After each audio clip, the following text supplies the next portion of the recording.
participé modestement à quelques administrations, à quelques conseils ici et là, mais mon expérience, et je le dis du fond du cœur, mon expérience au sein du conseil du GPMCI, et croyez-moi, je suis au sein du bureau du GPMCI depuis un peu plus de 10 ans maintenant, depuis 2010, quand même.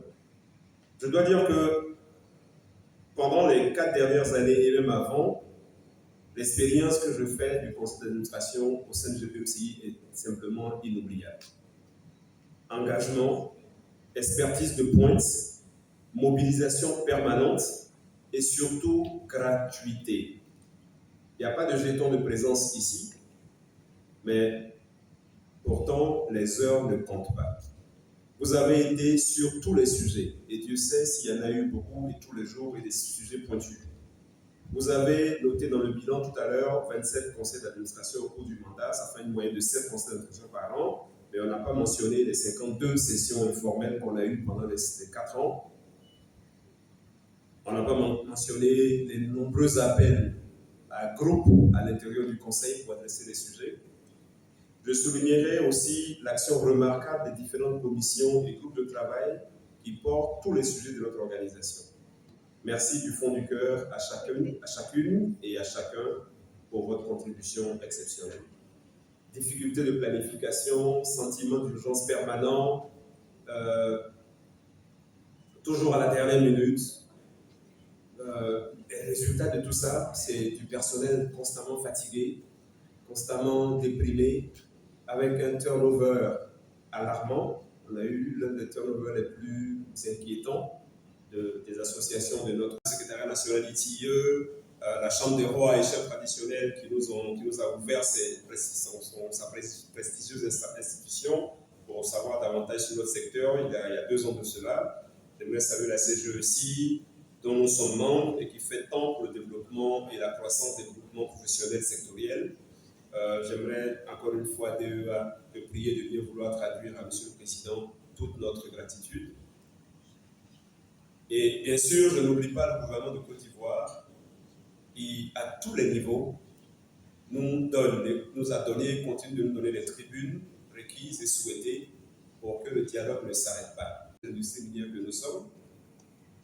Ça a été aussi intense en sensibilisation et en éducation des opinions nationales pour changer la perception de notre secteur quand il y a trop de clichés, malheureusement, qui oblitèrent la bonne vue qu'on devrait avoir de notre industrie. Le résultat de toutes ces actions, c'est que nous avons suscité paradoxalement un grand engouement pour notre secteur. L'État, légitimement, en attend aujourd'hui davantage de ressources pour continuer la construction du pays. Ne faites pas référence à l'augmentation de la taxe d'administration, je n'ai pas dit ça. Les communautés riveraines de nos opérations sont davantage instruites de notre secteur et ont des exigences relevées. L'appétit des acteurs économiques nationaux s'éveille et je note en parallèle aussi l'intérêt croissant et encourageant des banques locales. En témoigne le nombre qu'elles étaient cette année à participer à la conférence Indaba, mais déjà au CIRES chez nous. La combinaison des crises sécuritaires et des repositionnements géostratégiques dans la sous-région font de notre pays une destination privilégiée des acteurs miniers originaires des pays qui nous entourent et qui projettent tous quasiment de s'installer en Côte d'Ivoire. Ce qui peut être aussi une menace pour les nationaux si on ne se réveille pas à temps. Ça devrait être aussi, paradoxalement, une opportunité pour les investisseurs d'attirer davantage d'investissements miniers en Côte d'Ivoire en notant que nous sachions garder la bonne et juste attractivité. Ça, c'est une invitation à l'endroit du secteur et de l'administration. Pour répondre à ces défis et menaces, mais aussi pour saisir l'opportunité des belles années de croissance devant nous, notre organisation, le GPMCI, devra continuer d'être en première ligne avec le gouvernement sur tous les sujets, notamment les sujets du contenu local. Il s'agira de protéger les nationaux, de déployer des programmes ambitieux de transformation visant le rapatriement des technologies en vue de garder une bonne part importante des ressources financières ici. Il s'agit aussi de la juste réforme de la loi minière. Le chantier est en cours. Je me tourne vers DGMG et son équipe pour dire l'invitation ou le cri pressant de cœur que nous avons de construire un code minier équitable et équilibré. C'est vrai qu'il y a la nécessité de s'aligner sur le code régional en autant qu'il s'agit de directives supranationales, mais il faudra garder aussi à l'esprit le caractère stratégique de notre industrie et donc l'intérêt stratégique de notre pays. Il s'agira aussi de la formation et du développement des talents nationaux pour supporter la croissance rapide de notre secteur. Et à ce sujet, le consortium conforme, le GPMCI et le GIPTP, a déjà la pleine confiance du gouvernement et cette confiance devra être renforcée. Comme le Gagnoua, dont nous sommes occupés à faire l'extension. Récemment, le ministre de l'Enseignement technique nous a confié à nouveau la gestion du lycée professionnel de Yopougon. C'est autant de signes qui montrent que nous avons un ancrage qui compte et nous devenons un acteur important. Il s'agira ensuite de s'assurer aussi de la pleine participation des femmes dans notre industrie. Le pays compte 50% de femmes. Je ne sais pas comment on fait pour se passer de 50% de l'intelligence. Donc ce sera notre responsabilité, Monsieur le Président, votre responsabilité de continuer d'impliquer et de développer la participation féminine au sein de notre industrie.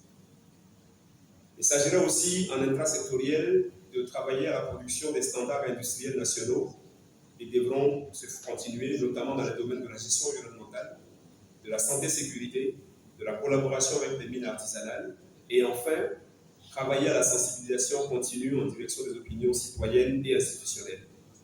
Trop de préjugés refusent de mourir.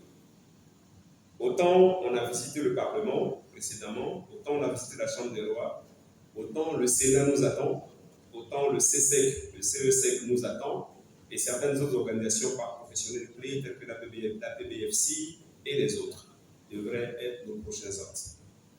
Solidarité, fraternité, responsabilité. Monsieur le Président, entrons, les heures ne devront pas compter pour résister à la tentation de la division. Je dois confesser qu'on a dû combattre des velléités de sécession ou de scission.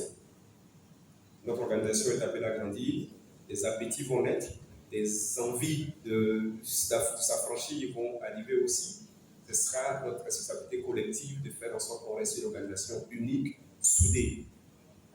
C'est parce qu'on est soudé et on est unique qu'on n'avance pas. J'ai confiance que le Conseil entrant continuera de travailler autour de ces valeurs et d'autres et garantira la marche glorieuse de notre belle organisation. Merci à tous les anonymes qui ont soutenu pour leur conseil, par leur conseil, leurs prières silencieuses, leurs sacrifices. Sont là aujourd'hui, qui ont participé aux élections et qui ont bien placé leur confiance. Moi et au nouveau bureau. Je voudrais ici donc, au nom de ce nouveau bureau-là, vous dire merci. Merci du fond du cœur pour avoir placé votre confiance en nous. Et je voudrais, au nom de tout le bureau, vous dire merci. Et aussi, je voudrais rassurer le président sortant. Nous sommes conscients que la tâche ne sera pas facile, vu le bilan qu'on a vu ce soir-là. Mais on voudrait vous rassurer que nous nous engageons à travailler à la consolidation des acquis et même à continuer plus loin. Ceci dit, mes remerciements aussi vont à l'endroit de tous les partenaires sociaux ici, institutionnels, tous les collègues. Et je ne pourrais éclore dans mes propos sans m'adresser à notre ministère de tutelle, à qui je dis merci. Et pour ne pas répondre ce que le président Diplo a déjà dit, je veux juste adresser un message spécial de remerciement au ministre des Mines qui, dès sa prise de fonction, a associé le GPMCI à sa vision de développement et de promotion du secteur minier et il nous a toujours considérés comme un partenaire clé. Et je voudrais ici lui dire merci.